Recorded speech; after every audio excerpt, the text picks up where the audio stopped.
Good morning. My name is Mark Rosenker, and it is my pleasure and privilege to serve as the chairman of the National Transportation Board. I'd like to take a moment to introduce my colleagues and fellow board members.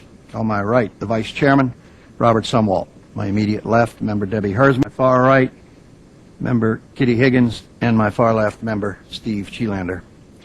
I'd also like to take a moment to recognize that there are members of the family who lost loved ones, both of these accidents, and our thoughts and our prayers, our hearts go out to you. Members of the board. In 2006, the Washington Metropolitan Area Transit Authority, WMATA, experienced two separate accidents about 6 months apart involving Metrorail trains striking and killing employees working wayside near mainline track. I will present an overview of each accident, followed by a discussion of the issues identified as a result of the investigations. I will discuss the DuPont Circle accident first. The accident occurred at about 10:16 a.m. on Sunday, May 14, in a tunnel on the Red Line near the DuPont Circle station in Washington, D.C. This location is marked with a red dot and arrow on the map. About 6 a.m., train controllers at the WMATA Operations Control Center noticed an anomaly with a track circuit just north of the DuPont Circle station. OCC reported the track circuit anomaly to the Maintenance Operations Center, which dispatched an automatic train control system mechanic, referred to in this report as the first mechanic. About 7 a.m., the first mechanic reported that the track circuit problem appeared to have cleared, but shortly thereafter, intermittent problems with the track circuit were reported again. Because the problem was reported to be continuous, a senior mechanic and a second mechanic informed the first mechanic they were en route to DuPont Circle Station to work on the problem. A maintenance helper was also responded to help.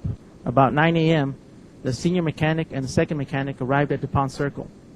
Before beginning their work, permission was obtained from OCC to go wayside.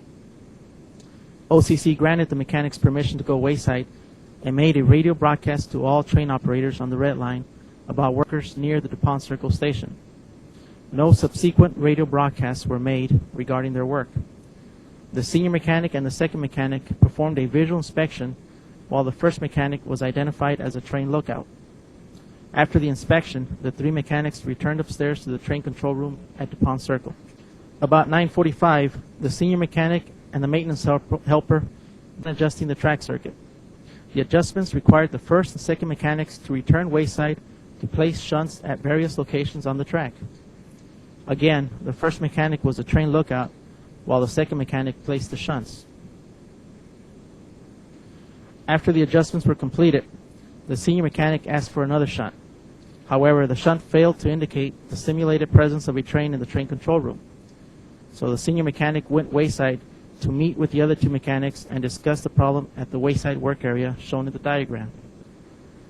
During the discussion, a northbound train approached the DuPont Circle Station platform on track 2. The second mechanic called to announce that a train was coming into the station. As the northbound train arrived at the platform, the first and second mechanics felt an increase in air pressure in the tunnel, which they associated with the approach of a southbound train on track 1. The second mechanic called out again to announce that trains were on both tracks. As the northbound train made its station stop, the three mechanics walked from the work area to the area between the two main tracks. The first mechanic, signified by the yellow dot with the number 1, walked onto a concrete safety walk.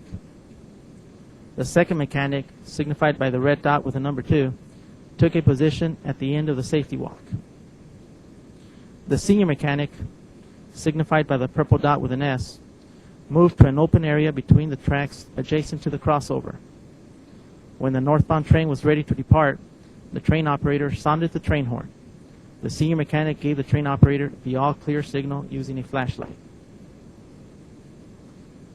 As the southbound train approached the DuPont Circle station, the train operator saw the headlights of the northbound train and dimmed the train lights on the southbound train.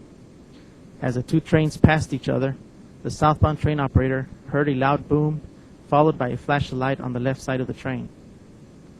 After the two trains passed in the tunnel, the first and second mechanics did not see the senior mechanic. A search revealed that the senior mechanic had been struck and killed by the southbound train. This photo shows the broken light assembly and the damage to the lower front panel on the lead car of the train as a result of the accident. I will now provide an overview for the Eisenhower Avenue accident. The second accident occurred about 9:30 a.m.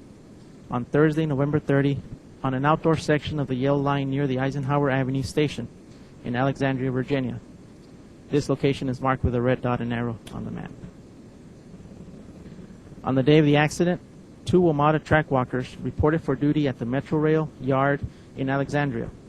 Their assignment was to inspect Track 2 between the Huntington Station in Alexandria and the Crystal City Station in Arlington, a distance of about 5 miles.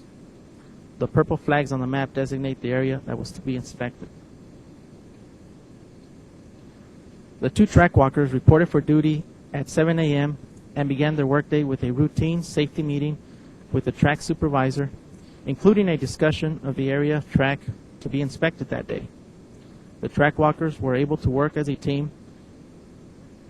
The track walkers were to work as a team, inspecting adjacent rails on the same track while jointly looking out for train movements.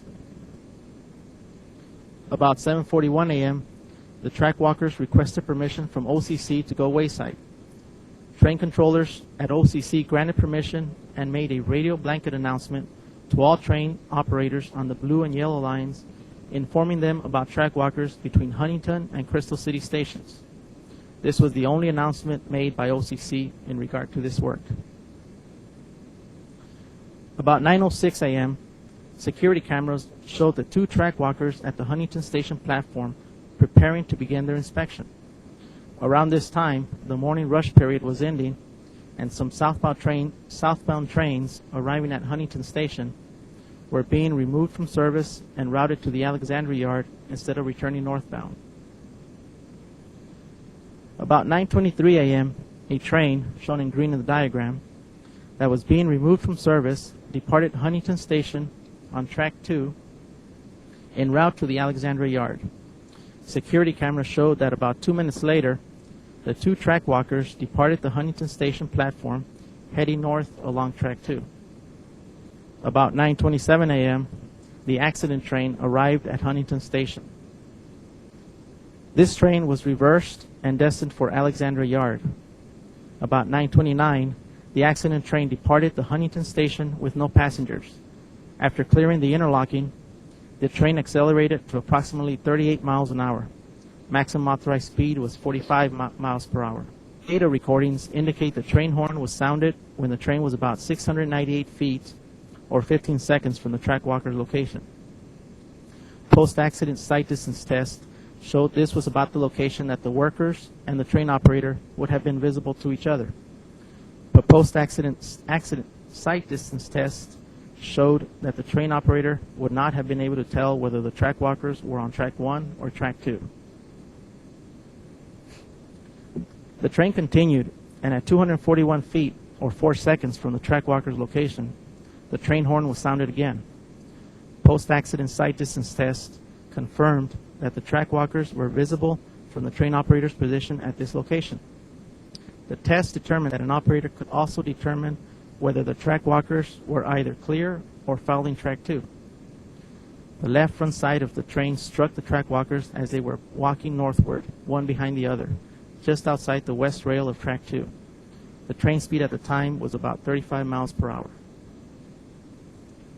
This photo shows the damage to the lower front panel on the lead car of the train as a result of the accident.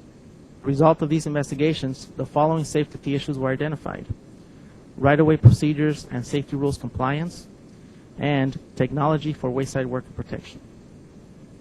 This concludes my description of each accident.